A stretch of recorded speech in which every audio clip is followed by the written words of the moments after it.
Cordial saludo. El día de hoy venimos a exponer la práctica de laboratorio número 2 que corresponde a cambios físicos y cambios químicos. Los integrantes del grupo son Juan Nicolás Vela Tovar, Eric Sebastián Urrea Ramírez y Giancarlos Villega Piñeros, estudiantes del segundo semestre de la Facultad de Ingeniería en Sistemas de la Universidad de la Amazonía en Florencia, Caquetá. Bueno, nos encontramos que dicho informe, en primer lugar, está compuesto por un resumen, seguido de la introducción, el cual lleva incluido los objetivos. En tercer lugar, el procedimiento, el cual se realizó en forma de diagrama. En cuarto punto, el resultado de discusión. Por quinto, las conclusiones. Y en último lugar, la referencia. Bueno, en la práctica de laboratorio realizada, en primer momento se experimentó con lo que fue la conductividad eléctrica, en la cual pues, se hizo uso de sustancias como la sal, la sacarosa y además de elementos como el azufre, pues en los cuales en su estado puro no tuvieron conductividad eléctrica, a excepción de la sal. Luego de esto, dichas sustancias se disolvieron en agua y pues al realizar nuevamente el procedimiento con el circuito, un circuito realizado con anticipación a la práctica, se obtuvo, bueno, para el caso de nuestro grupo, se obtuvo conductividad eléctrica en todas las sustancias. En segundo momento se experimentó con lo que fueron los cambios físicos y los cambios químicos. Allí se implementó un mixture bouncer donde en una cápsula de porcelana se calentó el sulfato de cobre pentahidratado.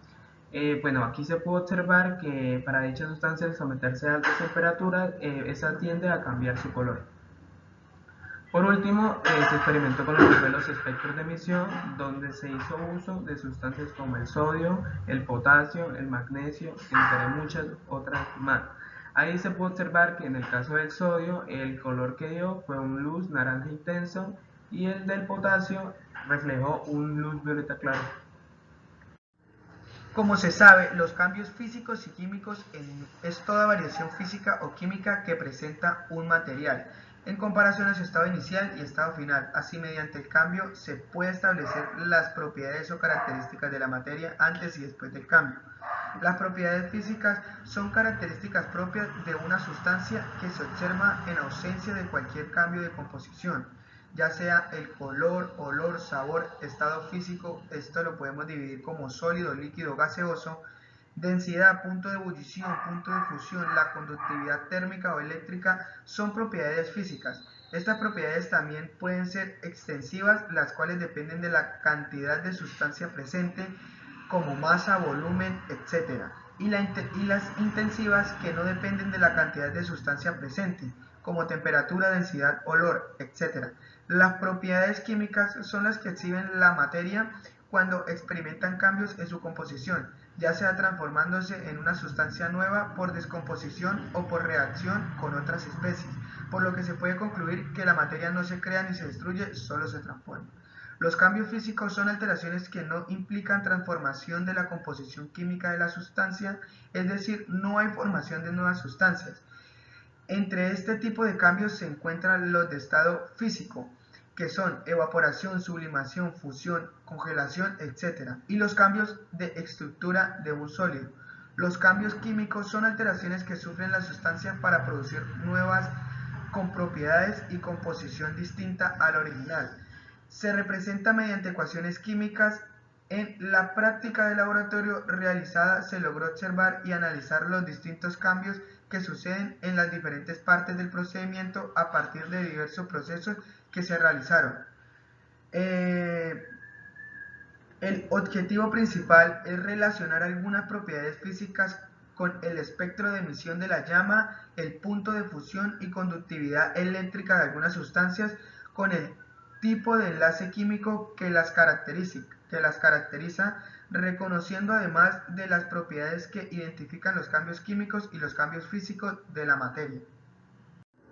Bueno, ahora hablaré sobre los distintos procedimientos que se llevaron a cabo durante la práctica de laboratorio, la cual se dividió en tres partes, siendo la primera de ellas el espectro de emisión, que consistió en colocar en una llama de mechero pequeñas cantidades de sodio, potasio, magnesio, cloruro de sodio, entre otros elementos, con el fin de observar y registrar el color de la llama y sus intensidades. Para la segunda práctica, que se denominó cambio físico y cambio químico, se colocó en una cápsula una porción de sulfato de cobre pentahidratado para calentarlo suavemente durante 3 minutos, para posteriormente dejarlo enfriar hasta que llegara a una temperatura ambiente y adicionarle unas gotas de agua con el fin de observar el fenómeno y registrar sus características.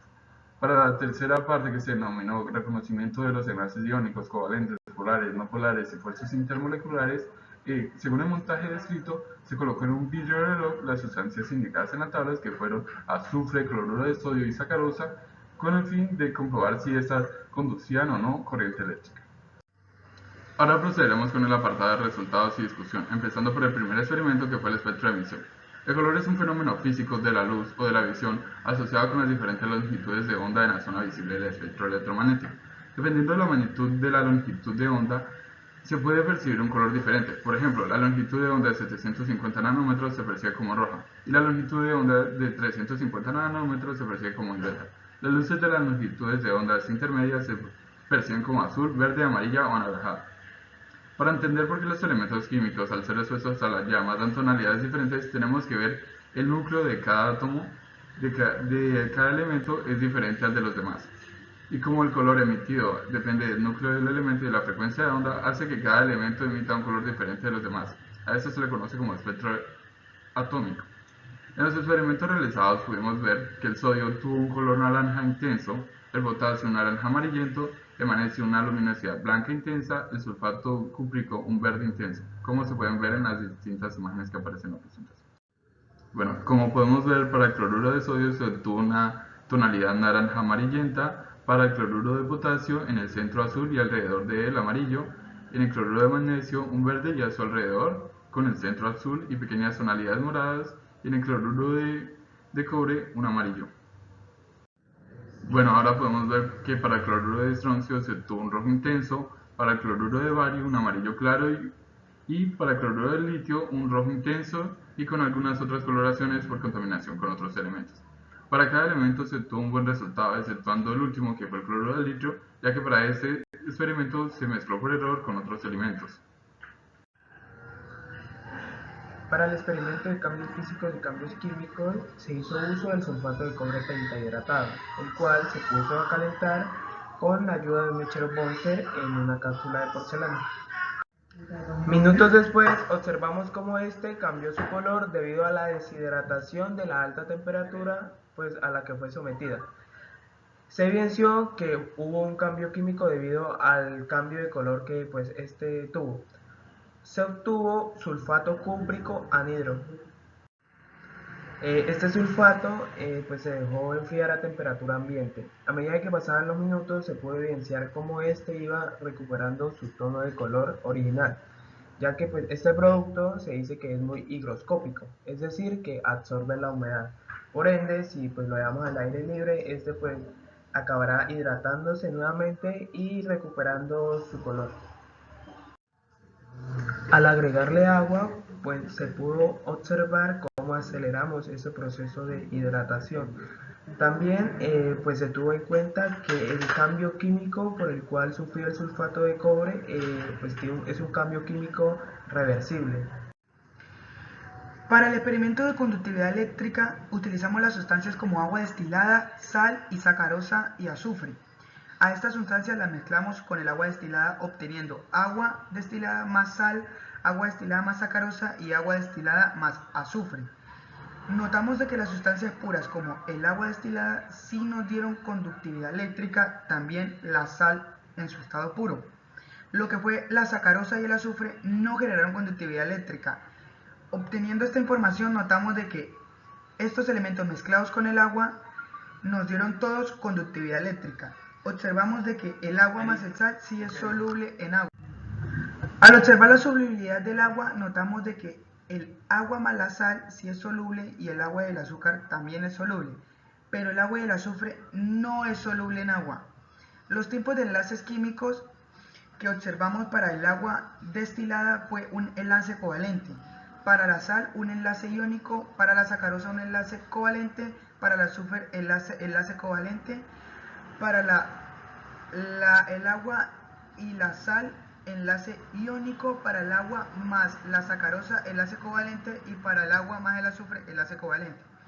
Un enlace covalente se produce en dos átomos no metálicos cuando se unen y se comparten uno o más electrones del último nivel para alcanzar así la regla del octeto y comparten electrones del último nivel.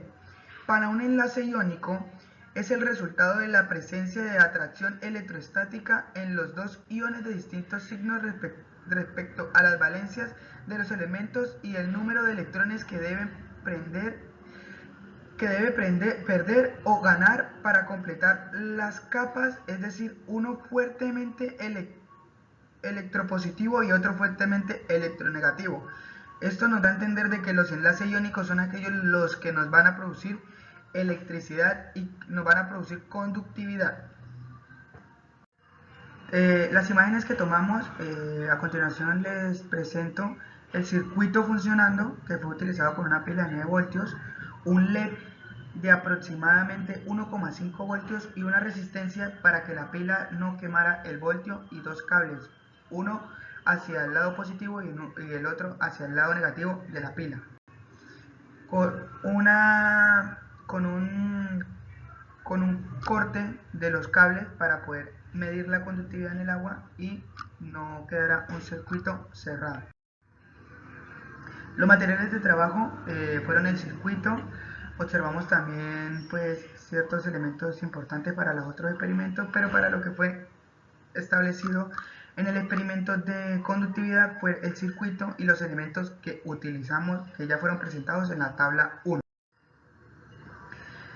Al observar las imágenes de conductividad de agua destilada, vemos de que el agua destilada nos genera conductividad. Esto es una variable que no debería estar dando, puesto de que la conductividad del agua destilada es totalmente nula. Al medir la conductividad de la sal en su estado puro, notamos que genera una leve conductividad. Lo podemos notar en la imagen cuando el bombillo se alumbra, pero muy poco. Mientras tanto de que el agua destilada más sal genera una alta conductividad, esto dándonos a entender de que es un enlace iónico. Para la conductividad del azufre, notamos de que el azufre el azufre simplemente sin mezclarse con el agua no genera nada de conductividad, mientras tanto que la conductividad del azufre más el agua nos da un cierto porcentaje de conductividad. Esto lo podemos asociar con parte de que el azufre no debería darnos conductividad con el agua, puesto de que el azufre es un enlace covalente.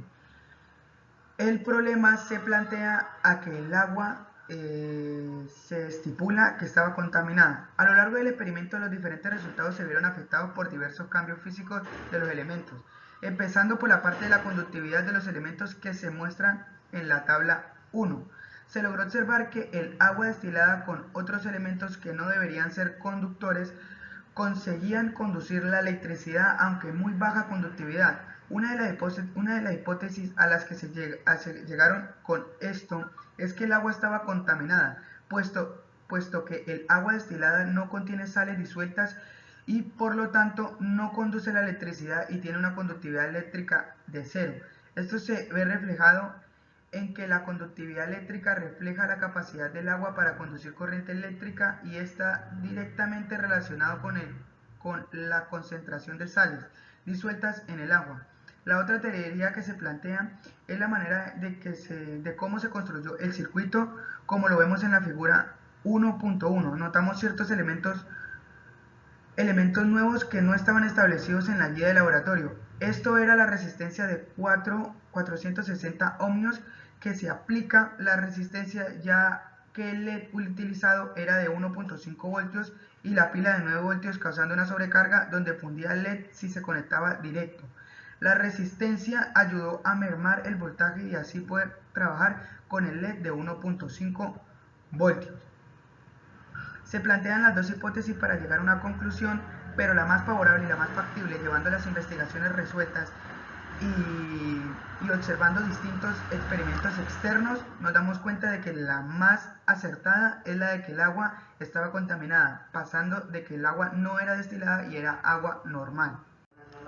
Bueno, se puede concluir que existen ciertas características que a simple vista nos indican si se ha producido o no un cambio químico, tales como los cambios de olor. Esto es en señal de que algún material nuevo acaba de aparecer como resultado de la transformación química de los materiales que se tenían al principio. Los cambios de color, como se dio en el caso del sulfato de cobre hidratado, eso nos indica que se formaron nuevas sustancias de color distinto a las que se tenía al inicio. Cuando se dan los cambios físicos, la materia puede pasar de un estado a otro y dos o más sustancias que pueden mezclarse para obtener un nuevo elemento, pero sin que exista un cambio tanto en su composición como en su estructura. También se puede afirmar que los elementos que mayor conductividad eléctrica proporcionaban eran los disueltos en agua. Por último, pues también se puede concluir que el agua, por su carácter polar, es capaz de disolver cualquier sustancia y ninguna de las sustancias utilizadas en estado sólido, a excepción de la sal, condujo electricidad.